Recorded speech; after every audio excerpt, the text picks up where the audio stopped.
هەرێم ڕێبوار وەکوتم شارەزای بازاڕە داراییەکان لە هەولێرەوە لەگەڵمانە کاکەرێم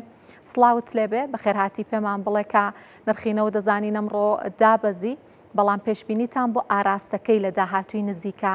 چییە کە ئازانین هەموو ئابووری جیهان ئابەمنەوتەوە بەستراوەتەوە. سڵاوتان لەبێ زریان خانم کاتتان باش من کاتەی بینەرانیش باش تەبعاً بەس بە پرسیارەکەی بەڕێستان بۆ سعری نەوت و داهاتوەکەی تا ڕادەیەکی زۆرەکو بەڕێستان ئاماژەتان پێکرد ڕاوەستی لەسەرەوەی کە ئەم گرژێ جیۆپۆلیتیکانە لە حاڵەتی ئێستا لە ناوچەکەیە هەیە بۆ چێت و تا ڕادەیەکی زۆر ئایندەی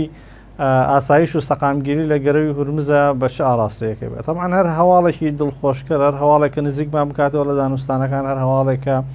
ئاماژەی ئەوەی هەبێت کە ئێران و ئەمریکا لە یەک نزیکە بنەوە و لەسەر مێزی گفتوگۆ کێشەکانیان چارەسەرەکە نەبێتە هۆی ئەوەی کە نرخی نەوت دابەزێ و گرێبەستەکانی داهاتووی دابەزن و تا ڕادەیەکی زۆریش بازار نەفەسێکی ئارام بدا و بە پێچەوانەشەوە گەر هاتوو ئەم گرژیانە زیاتر بن ئەبێتەوەی ئەوەی کە ترسی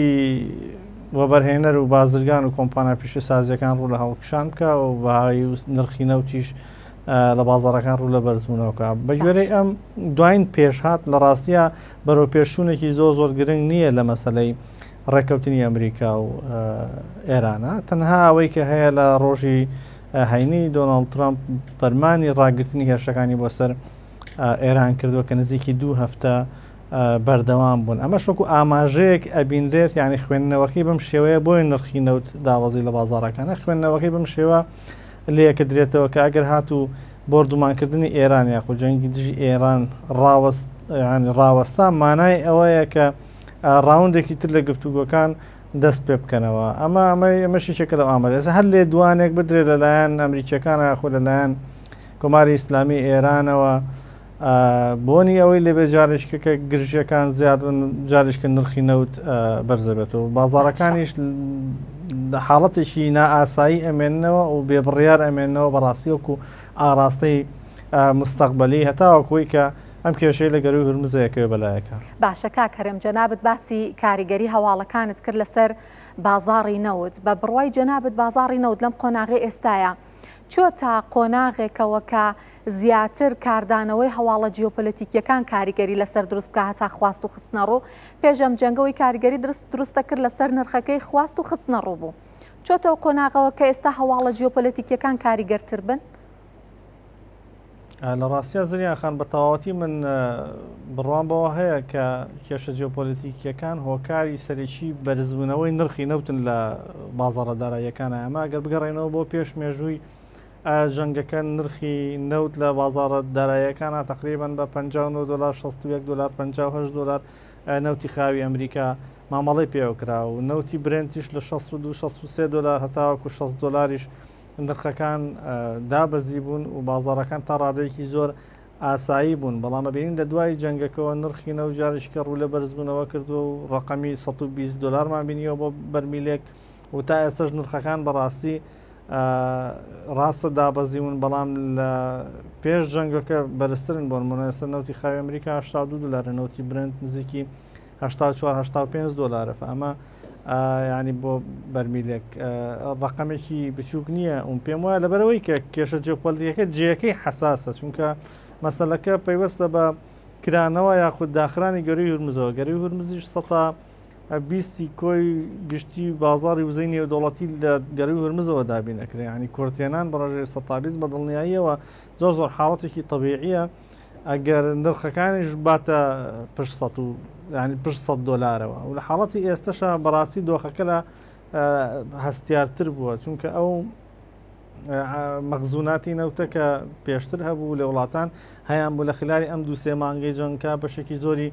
بەکار هێنراوە لەوانەیە ئەگەر ئەمریکا و ئێران لە نزیکترین کاتە لە چەند هەفتەی داهاتووە نەگەنە ڕێکەوتن ئێمە قەیرانی وزە زەقتر ببینین لە ئەوەی کە لە حاڵەتی ئێستاە هەیە. باشە کاکەرێم ئەزانین کە لە دوای ئەوەی کە لێکتێگەشتنەکە هەڵوەشایەوە گەرچی گەروی هورمز نەکرایەوە بەڵام دیسانەوە نەوت ئەم جەمپە گەورەی نەکرد کە پێش ئەم داخرانەی ئەخیربینیمان هێرشی حوسیەکان و مەترسی حوسیەکان ئەم جەمپەی کۆتایی بەنەوت کرد. جەنابتان پێتان وایە کە ڕیسکی بازاڕی وزە دابش بوو بێت لانی کەم بەشێکی لە گەری هورمزۆ چوو بێت بەرەو بابلمەندەب و مەترسیەکانی بابلمەندەبیش مەترسی لەسەر بازاڕەکە دروست بکەن لە ئاستێکی وا بەرچاوە کە نەوت بگەێنە $100. بە دڵنیاییەوە جوڵەی حوسیەکان لە گەروی بابلمەندەبە کاریگەریەکی گەورە لەسەر بازاری وزە بەجێهێڵە، چونکە ئەم جارە ئەچینە قۆناغێکی دیکەوە، چونکە پێشتر ئێمە کە نرخی نەوت گەیشت $120 هێشتان هیچ کێشەیەک لە گەروی بابلمەندەبە وجودی نەبوو. ئەو ئاماژەیەشی کە بەڕێستان باسیەکەن مەسلەی نەوت ئەم جارە زۆر بەرز نەبووە. ئەم جارە جەنگەکە ئیسرائیلی تیانە بوو، ینی بە پێچەوانەوە ئێمە لە سەرەتاکانی جەنگە ئەمریکا و ئیسرائیل بە هاوبەشی پێکەوە جەنگیان دژی ئێران ڕاگەیان، بەڵام ئەم جارە ئیسرائیل بە هیچ شێوەیەک بەشداری نەکرد و تا ڕادەیەکی زۆر خۆی پاراست. ئەمەش وای کرد کە مەودای جەنگەکە بەرتەستکتر بێتەوە و بەرهێنەر و بازرگان و چاودێرانی سیاسی و ئابووریش پێیان وا بوو کە جەنگەکە زۆر درێژە نەکێشێت. سەبەبەکەشی ئەوە بوو کە بۆ نمونە خودی دۆناڵد ترامپ و ئیدارەی ئەمریکی چەندین جەڕایان گاندووە کە ئەوان بە هیچ شێوەیەک بابەتەکەیان بۆ مەسەلەی گۆڕینی ڕژێم نییە لە ئێرانە، بەڵکو بۆ کۆتاییهێنانە بە چەکی ئەتۆمی و بۆ کۆتاییهێنانە بە پرۆژەی لە ڕاستە ئەو درۆن و موشکی بالستیکی ئەو بابەتانی کە پەیوەندی بە ئەمن و ئاسایشی هەم ئیسرائیل هەم ڕۆژهەڵاتی ناوەڕاست و بە تایبەتی کەنداوە هەیە. لەبەرەوە بەرتەسکی مەودای جەنگەکە ئەم جارە لە چاوجاری پێشوەوای کرد کە لە ئەساسە بەهای نەوت لە بازاڕەکانە زۆر بەرز نەبێتەوە، بەڵام ئەگەر درێژە بکێشێت و گەروی هورمز بەداخرایی بمێنێتەوە بە دڵنیایی ئەم پێم وایە کە نرخەکان زیاتر بەرزەبنەوە وەچنەوە پشت $100 ئەگەر بێت و کێشەش تا ڕادێکی زۆر لە بابلمەندەبا دروست نەکرێت، چونکە گەروی هورمز بە دەرەجەی یەکەم وەکو وتمان 120 کۆی گشتی و بازاری وزە پێکێنێ زیاتر کاریگەری لەسەر دۆخەکە هەیە. باشە کاکەرم ئەزانین کە چین لە یەک مانگا بە گوێرەی داتاکان 173 تۆن زێڕی هاوردە کردووە. ئەمە چ پەیامێکی هەیە بۆ بەرهێنەرانی جیهان؟ چین زریان خان لە چەند ساڵی ڕابردووە چین بە بەردەوامەیەکێک بوو لە کڕیارە زۆر گەورەکانی ئەزێر لە دنیاە. ئەو پرۆژەی زۆر تایبەتی هەیە بۆ زێڕۆکو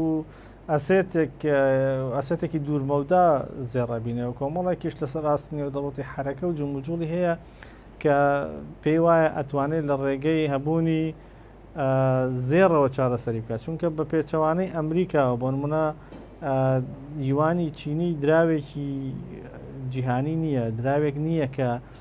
وەکو دۆلار لە مامەڵە نێودوڵەتەکانە بەکار بهێنرێت. لەبەرەوە پەنا بۆ کانزایەکی وەکو زێڕ ئاباد بۆ ئەوەی کە زیاتر وای لێ بکات کە لەسەر مستەوای نێودەوڵەتی لەگەڵ یوانە بۆ جێگرەوەی دۆلار بەکاری بێنێ. ئەمە پرۆژەیەکە کە چینیەکان دەمێکە خەریکن و بەڕێزیشان ئاگادارن کە بەرەی برێکسیان دروست کردو کە ئامانجیش لێ ئەوەیە کە کۆمەڵێک دەوڵەتکەم بەرژەوەندی هاوبەشیان لەگەڵ یەکتری هەیە ئەم بەڕێوە بن دراوێکی مستەقبەلیش دروست بکەن کە پاڵپشتەکەی بە زێڕ بێ. ئێستا بۆ نمونە چین زێڕ بەکارێنرێ وەکو جێگرەوەیەک بۆ دۆلار لە چی لە بازرگانی نێودەوڵەتیە. بۆ نمونە دەوڵەتێکە کاڵا لە چینەوە هێنا یاخود چین کاڵایەکی لێکڕێ یاخود نەوت لە وڵاتێکی بۆ نمونەکو کەنداویان لە ئێرانە کڕێ، ئەم دەوڵەتانە تووشی ئەو کێشەیەکە بن کە دیوانە چینیەکە وەرەگرن بازاڕێکی وەکو ئەوەی کە بۆ دۆلار هەیە بازارێک نییە کە یوانەکەی تیا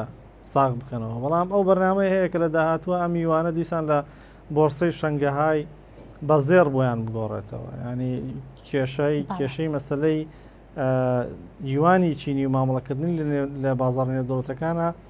بەرز بکاتەوە لە بەکارهێنانی مەسلەی زێڕەوە. بەڕێزی شاناگادارن لە ماخیرانەوە بڕیارێکیشی دەرکرد کە ڕێگەی کرد لە هەموو ئەو بازرگان و ترێدەرانی کە لە چین مامەڵە بە پەیپەر گۆڵ دەکەن، ئەوەی کە بە شێوەی CFD لە بازاڕە داراییەکانە مامەڵی پێوەکرێەوەی کە لە بۆرسەی نیویۆرک و لندن ماوەڕێ پێوەکرد بە شێوەیەکی فەرمی بە بڕیارێک کۆتاییان هێنا بەو مامەڵانەی کە بازرگانانی چین لە ڕێگەی بۆرسەکانی نیویۆرک و لندن و تەواوی جیهانەوە ئەنجامیانەدا لە جیاتی ئەوە بەتەمان کە بازارێکی داخلی دروست بکەن و سعری زێڕی چینی ببینین لە بازارەکەنا چونکە چین پێی وایە کە لەسەر ئاستی نێودەوڵەتیش مەسلەی زێر بە تەداخلی یاخود بە قۆڕخکاری بۆرسەی لەندەن و نیویۆرک لە نرخی حەقیقی خۆی نییە و پێی وایە کە نرخی زێر پێویستە زۆر لەوە بەرزتر بێت کە هەیە ئەمە ینی هەموو ئاماژەکانی چین یعنی هەموو ئاماژەکان باس لەواکەن و بۆ ئەوە چونکە چین کڕیارێکی باشی زێر بێت لە ئێستا و لە مستەقبەلی کڕیارێکی باشی زێر باشە کاکەرم جەنابەت باسیەوەت کرد کە ڕەنگە یەکێک لە هاندەرەکانی چین بۆ کڕینی زێر ئەوە بێکە لە دۆلار دوور بکەوێتەوە بەڵام بە بڕوای جەنابتان پێتان وایە کە جیهان لە جیاتی سیستمی پترۆدۆلار بەرەو پێکهاتەیەکی نوێ بڕوات کە لەسەر بنەمای زێڕ و دراوە نیشتیمانیەکان بێت ئەسڵەن ئەمە ممکنە بۆ جیهان؟ خۆی لە ڕاستیە کارێکی زۆر ئاستەمە ئەم بابەتە لەبەرەوەی کە هەتاو کۆم دەقەی من و بەڕێز قسەیتیاکەین زیاتر لە 1985 بۆ 1970 مامەڵەی نێودەوڵەتی بە دۆلار ئەنجامەدرێ و دۆلاریش ریزرڤ کەرنسی و هەموو دراوەکان لە دنیا بەرامبەر بە دۆلار بەراورد دەکەن لەبەرەوە لێدان لە دۆلار لە مامەڵە نێودەوڵەتیەکانە بە دڵنیاییەوە کارێکی ئاسانیە و چینیش خودی خۆی هەست بۆ بابەتەکە کە ئەمە بە هیچ شێوەیە کارێکی ئاسانی هەر بۆ ئەمەشەکە بەرەی برێکس و نزیک بوونەوەی لە کۆمەڵی دەوڵەتی دیکە لەسەر ئاستی پەیوەندیەکانی دەوێت نزیک بێتەوە لە کۆمەڵی دەوڵەتی تر بۆ ئەوەی کە ئەم بەرەیە فراوان بکات لەبەرەوە کە پێی وایە کە بەتەنیا ئەمە بابەتێکە نزیکە لەوەی کە ئاستەم بێ بەڵام وەکو سراعێک وەکو ململانەیەکی دووجەمسەری لە نێوان ئەمریکا و چینە وەکو بەشێک لە کێبڕکەی ئابوووریان بە دڵنیایی و هەرێکیان ئەو ڕێگەیە گرنەبەر کە بتوانن لە ڕووی ئابوووریەوە زیاتر لەسەر ئەوریکیان زاڵ بن. سپاس بەڕێز هەرێم ڕێبوار شارەزای بازاڕە داراییەکان سپاس کە لەگەڵمان بوون سپاس بۆ زانیاریەکانتان.